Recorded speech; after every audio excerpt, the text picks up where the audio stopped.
The MMA fortune teller. The teller. The teller. The teller. The teller. The teller.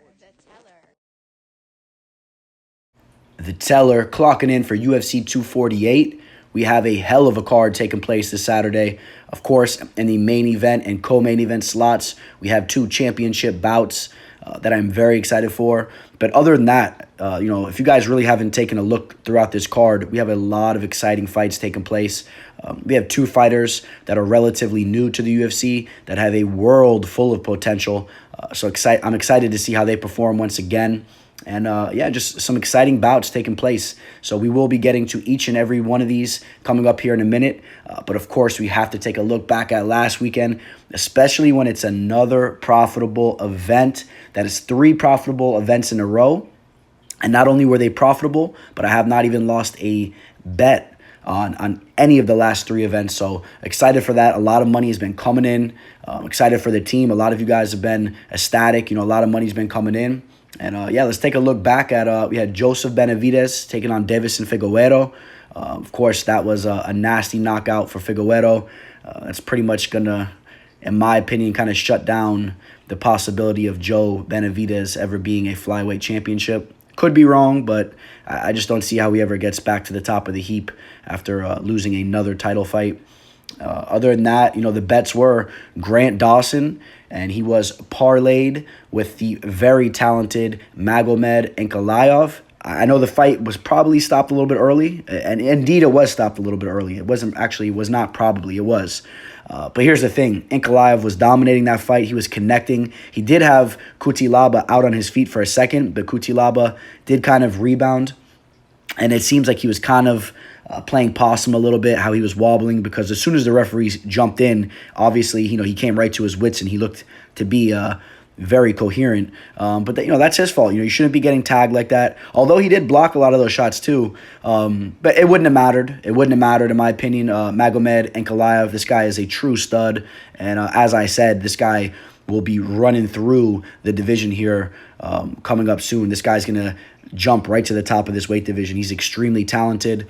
And the line got better as the event became closer. I threw some more money on him, threw a couple parlays together. I mean, the line, when it was said and done, he was right around a minus 200, which I thought the line was way off. I like Cutelaba, an extremely tough guy, but there's just a difference in skill level. And then, of course, Grant Dawson. I've been extremely high on this guy. I said this guy's wrestling is ridiculous. His takedown ability is just remarkable. He goes in there and he just dominates these guys. And, he even got the finish here. So, you see his submission skills are really escalating as well. He pulled off the rear naked choke. I'm excited to see how his career progresses. And I'm excited to continue to profit on him in the right spots. So, and this is what it's all about, guys. It's about profiting event to event. You guys know just as well as me, it is not enjoyable to be coming off one of these events down 5 units, down 10 units. Even down 1 to 2 units. The whole point of this is to make money. When the event's all said and done, man, you want to have a smile on your face. You want to be counting the money in your hand, or you want to see it in your account. You want to see your account growing substantially event to event. And it takes discipline. You can't be out there betting every single fight. I see time and time again people, if they listen to my entire breakdown of each fight on a card, they're like, oh, but you missed this fight. But you know what? I wasn't even touching that fight. I wouldn't be touching that fight with a 10-foot pole. So, if you guys don't have the eye for certain fights that you have to completely stay away from, and from the certain fights that you should be targeting, that's why I'm here. I always tell you guys my services are always available. Reach out to me, DM me on Instagram, comment below. Now is the time to do it as well, because I'm going to have 3 plays locked in for this upcoming card, and I feel extremely confident about all 3. It will be a profitable event. Mark my words on that. It will be a profitable event for UFC 248. So I don't know what you guys are hesitating on. Reach out to me. And, and stay tuned, and you guys will see. Once again, I'm expecting a clean sweep, 3 for 3. So, we got to start making our way over to UFC 248. As I talked about, a hell of a card taking place. I'm really excited to break down the event. So, as we maneuver our way over to UFC 248, please smash that like and subscribe button. help your brother out over here, the MMA Fortune Teller. The channel's growing substantially. Thank you to all the new subscribers out there. For everybody that went over to my Instagram and followed my page. I've been getting a lot of new followers, a lot of new people inquiring, and it's much appreciated. So shout out to every one of you guys that smashed that subscribe button. I appreciate you guys a lot. And with no further ado, let's get right into UFC 248. So this is what I was talking about in regards to UFC 248. I mean, you take a look at the first fight that I'm breaking down. This is a fight that I'm not going to miss. This is an exciting fight. You got Darren Wynn coming out of AKA, one of the best camps on planet Earth. Some of the best wrestlers train over there. Taking on Gerald Meerschaert, GM3, a guy that is a very underrated fighter, a very entertaining fighter, great BJJ.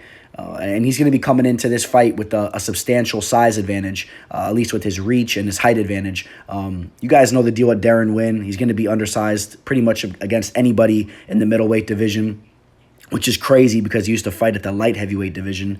I don't know how that even works, but this guy has a different type of body style. Of course, his wrestling is very good, as I talked about. This is Daniel Cormier's little disciple, and I would like to see him work his way down to welterweight if he's able to do it. But in the meantime, here he is. And, he did not look good in his last fight. I actually made money against him. He fought the dentist, Darren Stewart, and it was a absolute brawl, a very dirty fight. And, in my opinion, Darren Wynn faded in that fight. He was diving in for the takedowns, trying to use his wrestling, and he wasn't setting up his shots, and he gassed out. And Darren Stewart was landing some big shots on him. So, Darren Stewart's a good fighter, but I think GM3 may be a more crafty fighter and may be able to exploit some of Darren Wynn's weaknesses, as we just spoke about. I could see GM3 stuffing some takedowns, making this a grueling fight. And, if Darren Wynn starts to get tired in there and starts to go in for some sloppy takedowns, GM3 will slap on a submission and pull off the finish. So do not get that twisted. I understand why Darren Wynn's coming in as the favorite to an extent. People love to have their money on the very talented wrestler, so if things start to get messy in there for Darren Wynn, of course, he has the ability to pull off some of those takedowns. Maybe he could ride some top time. It looks good for the judges. But Gerald Meerschaert, man, this guy, I'm telling you, this guy's people sleep on him. This guy is a crafty fighter, and I know he's coming off, a tough loss against Eric Anders. That was a fight, it was a split decision. Could have gone either way. Before that, he looked very good against Trevin Giles.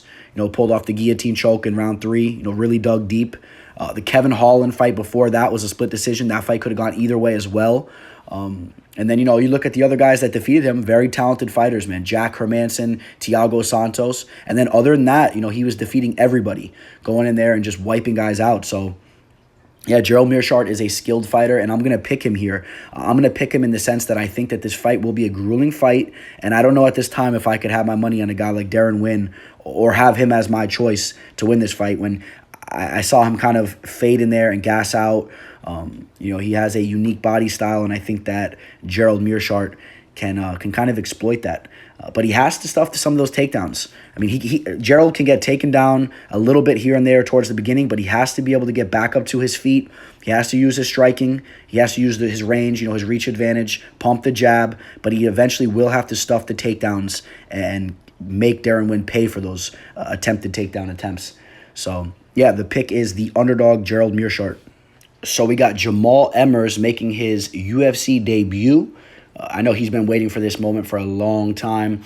This is a guy that people have been talking about for quite some time. He had his shot on Dana White's Contender Series where he took on Julian Erosa. He was the heavy favorite in that match, and he dropped the ball. Julian Erosa, of course, hit him with the head kick and finished him with a nasty knockout. But since then, he's bounced back with 4 victories in a row, and now he's taken on Giga Chikadze, who fights out of King's MMA.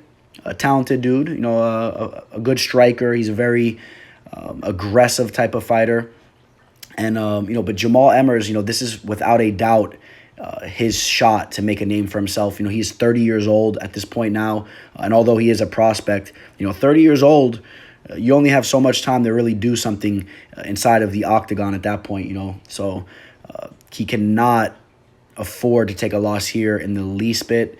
But his opponent, as I spoke about, training out of King's MMA, this guy is a nasty striker, can definitely knock out anyone that he's locked in the cage with. And of course, in this sport, it happens time to time. So although I do believe that Emmers is the more skilled fighter in there, I believe he's a little bit more polished. His grappling's good. He can strike. He's very athletic. This is a dangerous game. So, and guys fighting out of King's MMA are known for spoiling the party and putting people out. So do not be surprised if that happens. Although I will say I definitely have to side with Jamal Emmers, just based on some of the things I touched upon. The guy is a more well-rounded fighter. I think that he's going to be taking this fight extremely serious. He knows that this is his big shot here, and he's going to have to rise to the occasion. And hopefully for him, he could even do something to stand out. Maybe get a finish himself and put his name on the map. So he can start to get some big name fights and start to progress with his career to the point that he wants to be at. So, yeah, Jamal Emmers, I'll pick him to win the fight, and we'll see how it goes. We got Guido Cannetti making his octagon return after a long layoff, taking on the Mongolian fighter in Dana Badagurel. I was actually surprised to see Cannetti making his return after almost a 2-year layoff. He's 40 years old, coming off another loss against Chito Vera in his last fight. And, they're giving him another shot here. If he loses this fight, I would say it's sayonara to Guido Cannetti, unless by chance they're doing an event in Argentina. Maybe they throw him on the undercard, but I just don't see it. So this is a big fight for him. Dana Badagurel made his UFC debut not that long ago against Healy Alateng, who is a skilled Chinese fighter, definitely a competent fighter. Some of these guys coming out of the Asian scene, man, their grappling's decent, their striking's good. These guys are well-rounded. They're very intelligent fighters, good fighter IQ. And, I've been back and forth on this fight. This is a hard fight to call. But for the sheer fact that Guido hasn't been inside the cage for such a long period of time, he's 40 years old. I know he doesn't have a lot of miles on him. He's only had, 12 professional fights. But still, 40 years old, fighting in the bantamweight division, he's going to be a little bit slower. Dana has some speed to his striking. He's a crafty fighter. Training out of the One Team Fighting Center. It's a solid camp. And I'm going to take Badagurel to win the fight. I think he pulls off his first victory inside the octagon, and we'll see how his career progresses. Polyana Viana taking on Emily Spitfire Whitmire. It's always an exciting fight when Polyana Viana steps inside the octagon. One of the more aesthetically pleasing fighters that you'll see inside the cage. But she is coming off 3 losses. You know what? She's not as bad of a fighter as some of you guys make her out to be. If you look at the girls that she's just lost to, all competent fighters, J.J. Aldrich, Hannah Cyphers, and Veronica Macedo, who, in my opinion, Macedo has been one of the more underrated fighters. She's actually quite skilled, in my opinion. So, very tough chick who's also very aesthetically pleasing. But, now she's fighting Emily Whitmire, who's going to be on, that same type of level as those other fighters. So if Polyana doesn't bring her A game, she's going to take another loss. And I think that the UFC is going to have no choice but to cut her. Coming off 4 losses, I really don't see the UFC keeping her around. And I get it. She has the look and all, but 4 losses in a row, she will have to step over to the Invictus scene, if that. Emily Whitmire, this is a girl. She's well-rounded. She's strong. She's a tough fighter. She's putting some time over at Extreme Couture. She's had some proper training. She's beat girls like Jamie Moyle, Alexandra Albu. So those are, fighters that they know what they're doing in there. So somewhat of notable wins. But she is coming off a loss to Amanda Ribas, who is a skilled fighter. And then in that fight, she got finished by rear naked choke. So that wasn't a good look for her. But again, Ribas is... she's a skilled fighter. She's 8-1 at this point in time, and her only loss came to Polyana Viana.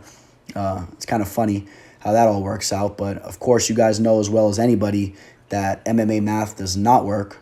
So who am I going to pick in this fight? I got to side with Emily Whitmire. I've liked what I've seen from her at times. I do believe this fight can play out very closely, especially in these types of women's fights. You really never know exactly what's going to happen. I don't see one fighter that I look at here that's just on a whole nother level with their skills and who can go in there and just implement their game plan and dominate a victory. I could see this fight being a pitter-patter type of striking match where Someone might just barely get that takedown and get on top. It might look good for the judges' scorecards. I will say this much, though. Polyana does have some good jiu-jitsu, some underrated jiu-jitsu. So, she always has the possibility of pulling off a submission. And Emily Whitmire doesn't have horrible submission skills as well. She's pulled off a couple subs here and there, too. So, don't be shocked if one of them pulls off the sub. Now, as far as a pick for this fight, this is another one, man, I've really been back and forth on.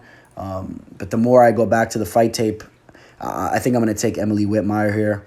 I think that she might be a little bit stronger in the clinch.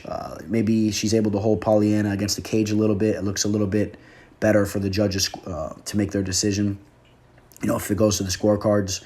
But an extremely close fight. I'll take Emily Whitmire. We got Mark O. Madsen taking on Austin Hubbard. And this fight's interesting. For those of you guys that have been following the line, Marco Madsen opened up right around minus 750. That line has completely dropped all the way to minus 220. I've seen him as low as right around minus 200. So there's definitely some people that feel that they see something in Marco Madsen's game that he's susceptible to taking this loss here. Of course, Austin Hubbard is a very well-rounded fighter. He's training over there in Colorado at Elevation Fight Team. Those guys are known for having some great cardio, so don't expect Austin to just gas out in there. Marco Madsen, he's a very muscular type of fighter, an excellent wrestler. Of course, he's an Olympian caliber wrestler. Fighting in the UFC usually translates well. But some people, I think they're questioning if Marco Madsen's not going to be able to get that takedown, if he starts to gas out and Austin Hubbard just starts to tee off him with his striking, tee off on him. Marco Madsen, in my opinion, this guy is the superior athlete. This guy is a freak. It's not a coincidence, the credentials that he's had in regards to his wrestling.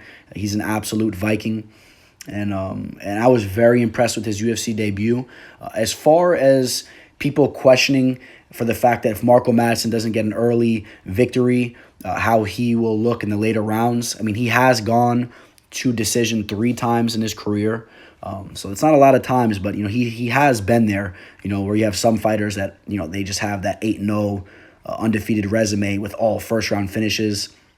Those I tend to question a little bit more. Not a guy in Marco Madsen where he's an Olympic caliber wrestler. This guy is going to be a true athlete. He's not going to go out there and make himself look like a fool. I don't expect to see that happen. But if Austin is able to stuff the takedowns, he definitely can implement his striking game where he can score some points and possibly win a decision.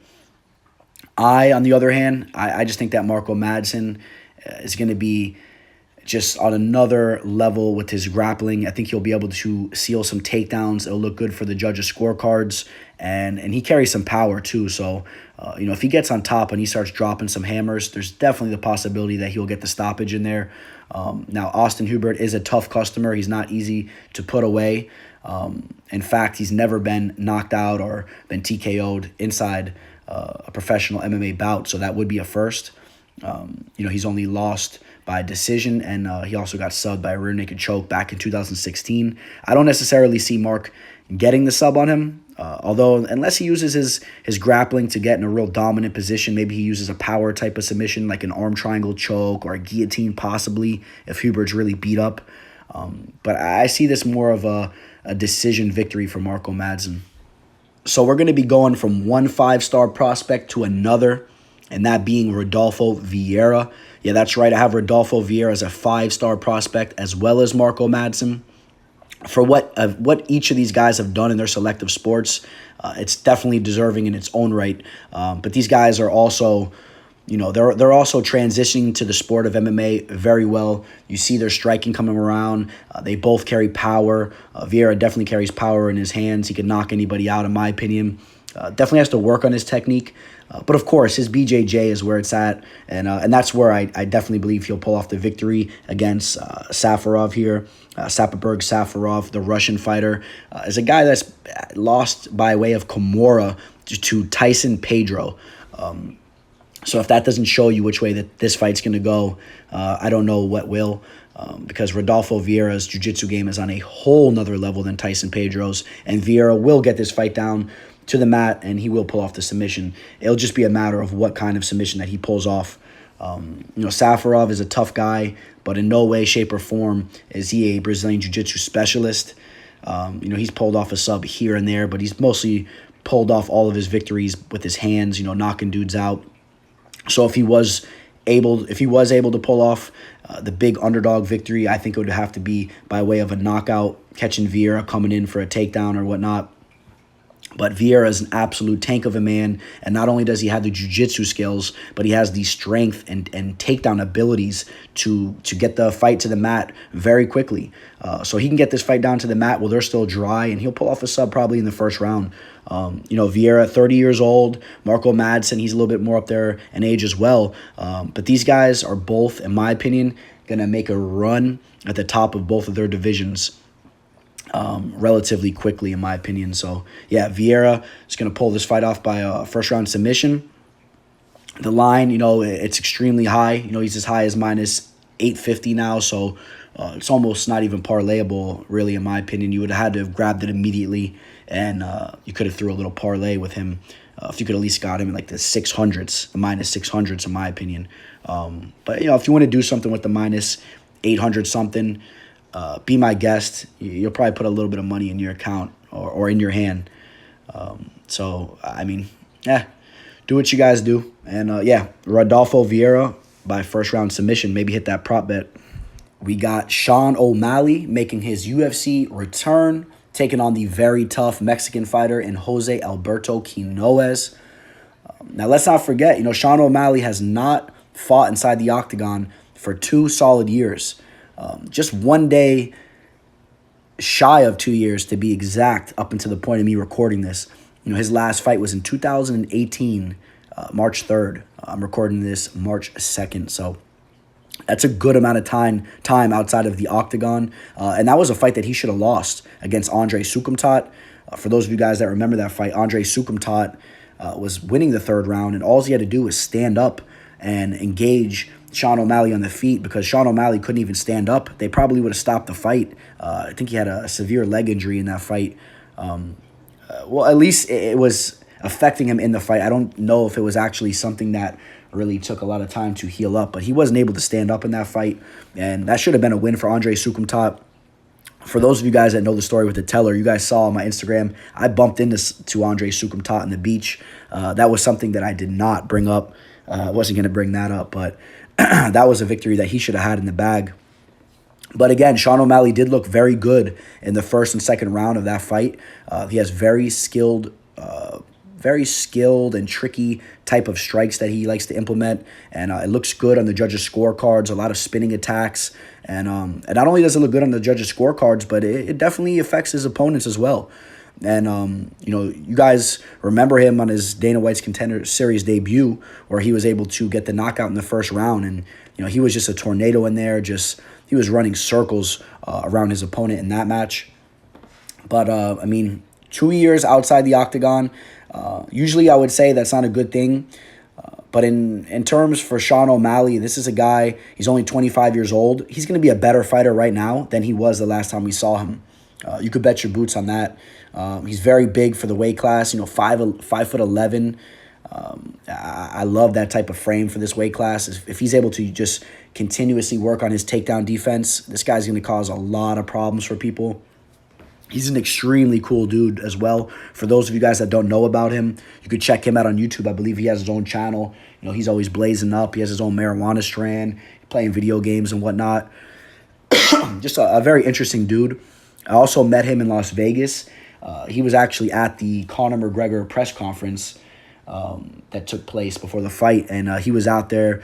The crowd was going nuts. He was hanging out in the casino, taking pictures with people. I should have got a picture with him there, but I ended up just BSing with him, talking with him for a minute, and there was a good amount of people all trying to get in there, so I kind of regret not getting that picture, because I think this guy definitely has some real star power. I'm excited to see how his career goes. Training over at the MMA lab, training at a very, very talented camp.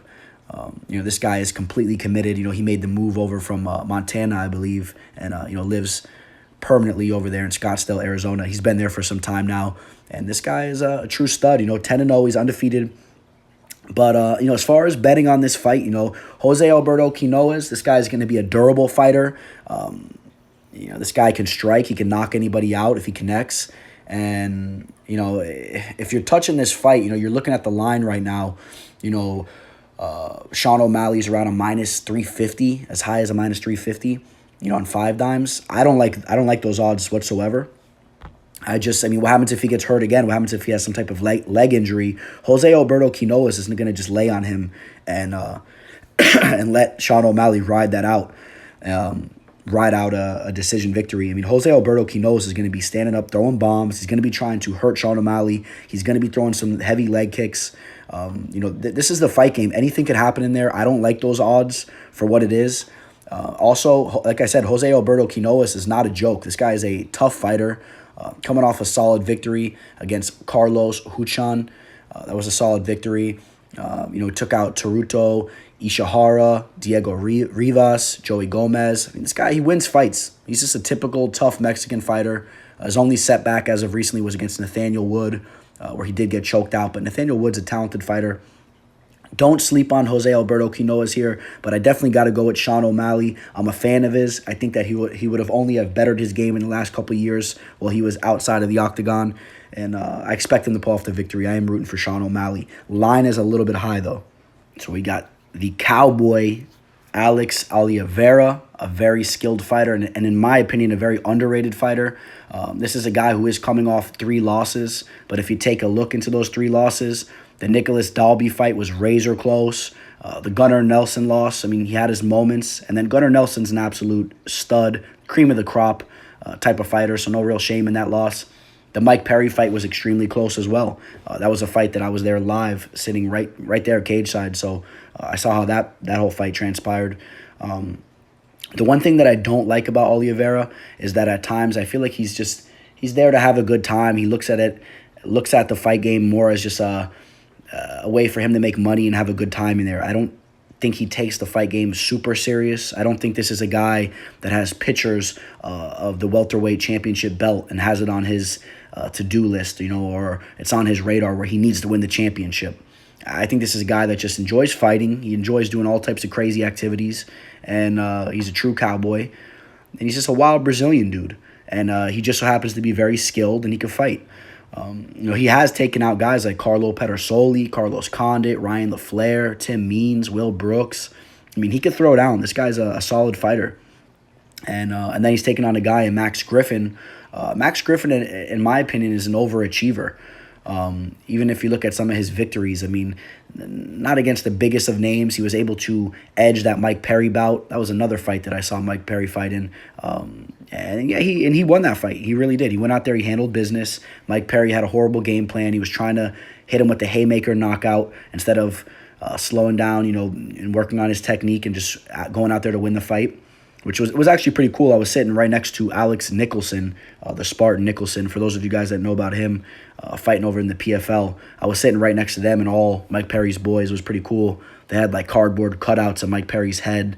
They were all putting it up in the air and shit. They were a bunch of wild dudes, cool people. And that was a fight. Unfortunately, Max Griffin spoiled the party for them, and but he should have never won that fight. And but he did. And if you look at the Zelim Ahmadiyah fight, that was a fight that I felt that he lost that fight. Could have gone either way, but that was a fight that Zelim was really pushing the pace, and he was landing the bigger shots, and Griffin was on his back foot running away and just going in for takedowns, and that's what he does. Max Griffin tends to look like a newborn deer. His legs are always wobbly, doesn't have the best of footwork. And I'm going to take Alex Oliveira in this fight. I think that he's just a little bit more coordinated. I think he has a little bit more power. This is a fight that should be tailor-made for him to win. But Oliveira can be, something a little tricky at times to rely on. But I think that this is his fight. We got Neil Magny stepping back inside the octagon after quite a layoff. I believe he failed a drug test for some type of banned substance, so that's never a good thing. We'll see how he rebounds. He hasn't been inside the octagon since 2018, and now he's taken on the extremely tough Jingliang Li, the Leech. Li, who's coming off a very impressive victory against Ezekiel Zaleski. That was a fight where he pulled off the victory inside the third round, got the finish, showed to have some real heart in that fight. And other than that, he's just been winning fight after fight. The only guy to have even beaten him recently was Jake Matthews. Of course, he lost to Keita Nakamura. That was a long time ago. That was 2015. And he looked good in that fight at certain points in time in that fight. Of course, he did end up getting rear naked choked. But he's worked on his jiu-jitsu game. His striking's good. He carries power. He has a lot of heart. You got to love to watch this guy throw down. Neil Magny has made a living on being in great shape. His cardio is always very good. He does that little pitter-patter from the outside type of striking. He uses his reach advantage against a lot of these guys that he's been in there with. And however, though, he is coming off a tough loss against Santiago Ponzinibbio, where he was finished in the fourth round. Santiago Ponzinibbio is absolutely no joke as well. But Neil Magny is a very capable fighter. He can grapple. Good wrestling, underrated wrestling. As I said, how he likes to use his striking from the outside. I think that this fight's going to boil down to can Lee get up on the inside, connect with some power hooks? Can he control the octagon? You can't let Neil Magny go in there and dictate the pace, circling around the outside, using his pitter-patter punching. You can't let him get a takedown. Maybe he might try to sneak in a takedown against Lee, use his grappling skills as well. Because Neil is very well-rounded. He's a very well-rounded fighter. And I've been back and forth on this. I don't like the fact that Magny's been outside the octagon for so long with the little situation that he had to deal with. Excuse me. But I'm going to take Jingliang Lee to win this fight. It's just going to be hard to pick against him right now in this type of spot. I'm not saying that this is necessarily a betting spot, but just if I have to pick a fighter, I'm going to side with Lee. He's shown to have so much heart. He continuously goes out there, pulls off victories, and he's really coming along in his career. Right now, he's 31 years old. He's in the prime of his career, and I think he goes out there and he pulls off the victory against Neil Magny. We are creeping up to the co-main event and main event spots, but before that, we got a co-main event fight that I'm a little surprised to see up here at the top of the card. We got Beneil Dariush, who I'm a big fan of, taking on Drakkar Klose. Not that I have a problem with Klose, but this is a guy that, he pulls off victory after victory, but he's a guy that is really not that exciting to watch. I really like how he implements his game plans and his fights, and if you got money behind him, he's not a bad guy to be watching inside the octagon. But he's a very lackluster type of fighter. He likes to use his calf kicks. He likes to control you against the cage. He's not in there for a barn burner type of fight. He's not in there really to knock you out, although he does have power. And if he comes across with the hook, he'll put you to sleep. Very skilled opponent. So I do see the intrigue of this fight because you got two guys that are very skilled fighters. It's just that, like I said, Klose is not the most entertaining type of fighter to be up here on the main card. He really just hasn't shown it, at least up until this point. But Beneil Dariush definitely has. This is a guy that has excellent grappling credentials. His striking has really came along. I love his body kick. I love the power he throws into that. And he's an excellent fighter. Coming off 3 victories, the last 2 by way of submission. Took out Frank Camacho and Drew Dober, who really have been hot as of recently. And Dariush just shut both them down with early submissions. Of course, the X factor here is Beneil Dariush was put completely unconscious twice within the span of a year, and both of those knockouts were 2 of the nastiest knockouts you'll see. Of course, the really stunning knockout against Alexander Hernandez, where Hernandez was making his UFC debut, took the fight on short notice and just caught him with a straight right down the pipe. I believe actually it might have been a left. I think it was a left, kind of like a hybrid hook. And he really just shut the lights out. And then before that, he did have a draw against Evan Dunham, but the knockout that I'm referring to was before that against Edson Barbosa. And Barbosa, of course, hit him with that nasty flying knee right up the middle. So, both those knockouts definitely carry weight for years after they happen, upon an opponent. Although, Dariush has had some time to let his brain heal. It's been about 2 years, and even though he's fought 3 times since that last knockout, he really didn't have to engage too much in those fights. He didn't take any damage. He was able to use his grappling So that was a great thing to see. He had he had more time to rest his brain, and he's a very skilled fighter. And now he's taking on Klose, who I talked about a little bit before. He's a very skilled fighter as well. I'm going to edge Dariush to win this fight. I think that Dariush is more skilled in regards to his striking. I think that he is more skilled in regards to his grappling. And I just think that he's a more skilled MMA fighter. Now, if Klose is able to close that distance, and if he's able to hit Dariush with one of those nasty hooks, Dariush will go to sleep. We've seen it before, as we spoke about, and this is the fight game. He could definitely be put out. But as far as an overall skill set, I'm taking Dariush to win the fight. In one of the most highly anticipated women's mixed martial arts bouts of all time, we got Weili taking on Joanna Jędrzejczyk, a.k.a. Joanna champion, who, in my opinion, we probably would have to say is the best strawweight fighter, best women's strawweight fighter to ever have done it up until this point. Although, obviously, it's very early for the weight division. But Joanna was just, she went on a tear back in her day ever since winning the belt from Carla Esparza. I mean, she took out Claudia Gadelha, Karolina Kowalkiewicz, Jessica Andrade. She took out some girls with a little bit lower level of skills, but like girls like Jessica Penne, Valerie Letourneau, Juliana Lima. I mean, she beat everybody. She was undefeated until that horrible loss that she took against Rose Namajunas. Of course, she did lose the rematch as well. It was a close fight, but she definitely lost that rematch in my opinion. After that, she went out there. She took out Tecia Torres in a fight where she was kind of wobbled once again. Of course, she did lose to Valentina Shevchenko, but no real shame in that. And that was over in the flyweight division. She went up in weight, and then since then she came back to her true weight division. She took on Michelle Waterson. I was there live for the fight. She was wobbled again. She looked to be in danger at one point in time. She did get through that moment, and she pretty much dominated the fight. Other than that, but you gotta wonder about her chin. Ever since taking that shot to Rose Namajunas, and this is a girl that had a lot of miles on her even before converting over to MMA. She's a true striker. A Muay Thai striker that had a lot of wear and tear on her body and her brain.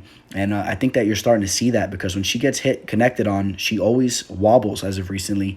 And I don't know. I mean, you got a girl in Zhang who, when she connects on you, she'll finish you. I mean, you saw what she just did to Jessica Andrade, to win the title, to become the champion, finished her in the first round. So if Joanna is slipping, Zhang will make her pay for it.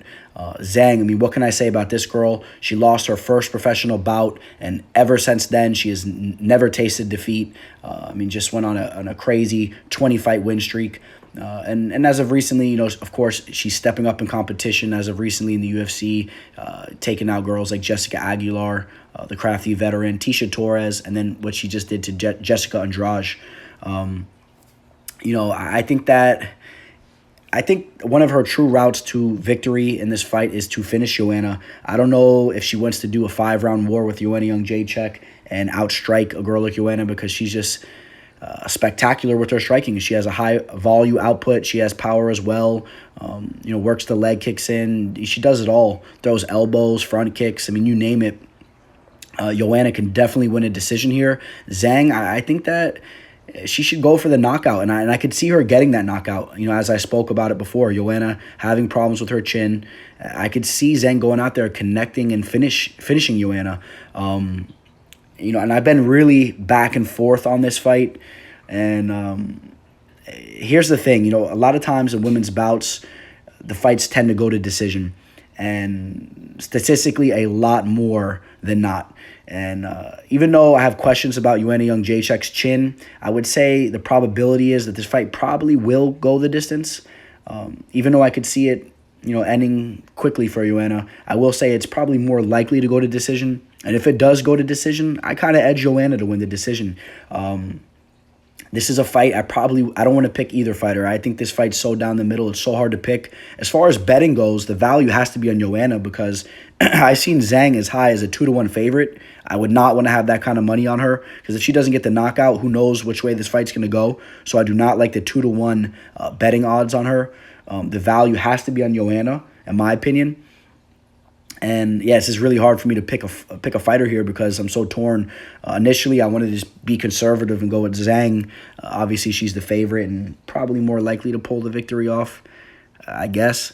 But then again, Joanna, as I spoke about, if this fight goes to decision, she has a true chance to win, and she's a true champion. Yeah, I'm going to have to take the Chinese fighter. I'm going to have to take Zhang just because she's really hitting her prime right now, and she's really on another level. Her chin is going to be more sturdy. You see the way that she trains. She trains so vigorously. She's just really, really a true professional. And I guess I got to pick her, man. I've been back and forth. I'm making a pick live right now as I'm making this video because I've been back and forth. I contemplated possibly taking Joanna. I'm not going to do it, though. I'm going to take Zhang to pull this victory off. I think that she could get the knockout. And, of course, she has a chance to win if it goes to decision as well. But it'll be close. It will be a close fight. In the main event of the card, we got a truly fan-pleasing bout taking place. Israel, the last style bender, Adesanya, who is taking on Yoel, the soldier of God, Romero. I know a lot of you guys did not feel that Yoel Romero was deserving of getting this title shot. I kind of understand it, though. He was coming off a tough loss to Paulo Costa, where the fight could have gone either way. Before that, he lost to Robert Whittaker in a very close fight, split decision bout for the championship. Could have gone either way. And then, before that, he was just tearing up everybody, taking out, the cream of the crop. Luke Rockhold, Chris Weidman, Jacare Souza, Lyoto Machida, Tim Kennedy. Yoel, this is a guy, he's up there in age, but this guy is a freak athlete. He's 42 years old. He looks like he's 30. This is a guy that has Olympic wrestling credentials, so you got to be intrigued of that matchup in itself. Taking on a guy in Israel Adesanya, who is a kickboxer, who has since translated his game over to MMA. But of course, being that he was a kickboxer, that wrestling has to be his weak spot of his game. So although he has been putting in a lot of time on his grappling, I'm sure, being that he knows that was his weak spot, he had to put a substantial amount of time into it. It's hard to make up grounds compared to a guy that's been training wrestling since he was a kid in Yoel Romero, a guy that's just built to be a wrestler. Look at the frame that he has on him. He's a stud, man. I'm a fan of Yoel Romero's. Not only does he have the wrestling skills, but he goes out there to take your head off as well. Has some nasty knockouts on his resume, flying knees on Chris Weidman, and the nasty knockout he hit Luke Rockhold with, gave him a kiss after it was all said and done. He's unpredictable. I do feel like he's been slowing down a little bit as of recently. Some of these more recent fights are going to take their toll on him, being 42 years old and going through these wars. Israel Adesanya is going to be the way more fresher fighter. Although, don't get it twisted, Israel Adesanya has some miles on him as well. I've seen him put completely on conscience over in a kickboxing bout. So if he makes a mistake, Yoel Romero will take his head off. Do not get it twisted. He will take Israel Adesanya's head clean off. So that is a possibility. If Yoel Romero was going to go out there and just exclusively use his wrestling to go out there and take this victory, I would be a lot more high on Yoel Romero winning this fight. I just don't think he has the fighter IQ. I don't think he has the discipline to do it. Every time he goes out there, he just wants to make it a fan-pleasing affair. And that's not a good thing when you got money behind him. And I learned that the hard way when I had money on him against Paulo Costa, and he lost that fight. And in my opinion, he could have easily won that fight if he would have mixed in his wrestling a little bit more. But he doesn't do it. He really doesn't do it. So who's to say that he's going to finally go out there and be a disciplined fighter and go out and win the championship? You would hope he would. But I just don't know if I could rely on him to do that. Israel Adesanya, as I stated, he's working on his takedown defense. His striking is spectacular. He's really becoming a well-rounded mixed martial artist. He's younger. He's in the prime of his career. He's undefeated. He's the champion. He has a hell of a frame on him. And, I think if he's getting the proper training for his takedown defense, which I think he is, he's over there at a solid camp. And I know they're more known for their striking, but I think they're beginning to become a little bit more of a well-rounded camp with some of the guys they have out there. I think this is a guy that's such an athletic specimen that he could really be an excellent takedown stuffer. I think he could stuff the takedown very, very good. He has that long frame. He could post off their head with his arm. Good footwork. It's hard to get in on him. And I could see him stuffing Yoel's takedowns and just picking him apart in the feet and getting even a possible knockout on Yoel Romero. But most likely just winning a decision. I think he'll be a little bit patient there, but I think he'll pick his shots and he'll win a convincing decision. Got to go with Israel Adesanya to win this fight. I'll be polling for Yoel Romero. I hope he uses his wrestling and we see some ground and pound. That would be exciting to watch. It would be exciting to watch that. But I can't say that I foresee that happening. I don't think Yoel Romero will stick to the game plan. I think he'll make this a wild fight. Maybe he connects. Maybe he mixes in a couple takedowns. Maybe he only has to go for a few takedowns, and maybe his wrestling is so superior that Israel Adesanya starts to get exposed, and he'll be on his back, and Yoel Romero can dominate him. That's definitely a possibility because Israel has not fought any type of fighter that has the wrestling credentials of a Yoel Romero. I mean, if you take a look at the best wrestlers that he's even fought, I mean, Kelvin Gastelum, who really didn't use his wrestling, he was a lot way more undersized than Yoel Romero is going to be in there. Derek Brunson has some wrestling credentials. He wasn't able to use them whatsoever. Brad Tavares isn't a bad wrestler. Marvin Vettori was able to make the fight with him and Israel the closest fight that Israel's ever had. I'm high on that guy, Marvin Vettori. He's a very good fighter. He did get some takedowns in that fight, but Israel was able to get back up to his feet and take the victory in that fight. So Israel Adesanya is a very talented fighter, and I got to go with him to pull off the decision victory. I'll go with. So that will wrap up UFC 248. Thank you guys as always. You guys are always highly appreciated. Thank you guys for liking the video and subscribing to the channel. And on that note, the MMA fortune teller. The teller.